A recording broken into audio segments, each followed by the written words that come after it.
Well, Remembrance Day has always respectfully divided opinion in Northern Ireland. Right now, veterans are still awaiting legislation to protect those who served during the Troubles. Well, our reporter, Dougie Beatie, joins us from Belfast. Morning, Dougie. I mean, what is the sense over there? Well, good morning and welcome to Belfast. The city is just waking up behind me. People on their way to work, some going to school, shops opening, but at 11 o'clock they will fall silent to remember those in the armed forces that served.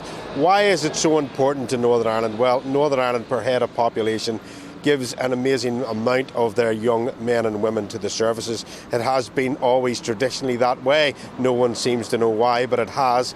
And of course, they are feeling very let down here by the government.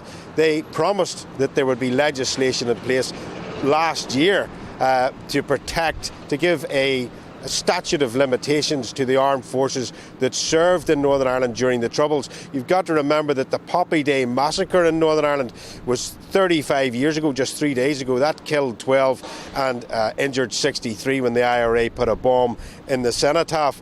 Those people in the IRA and those Troubles received letters of comfort during the Good Friday Agreement, and they can never be taken to court.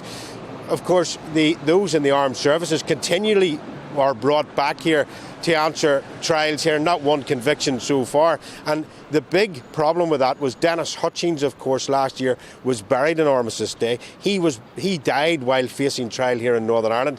And I spoke to Paul Young of the Veterans Association, and he explains more.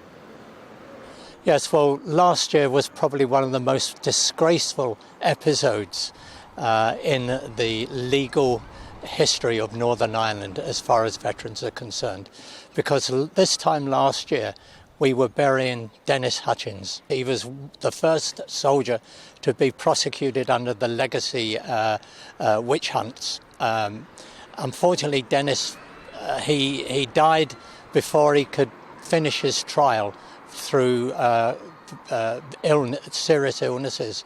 He was denied the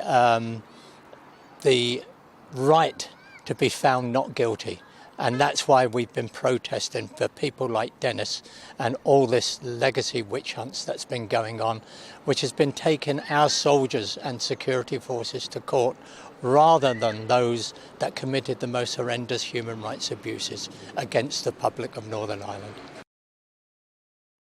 So, Dougie, what's happening off the back of that?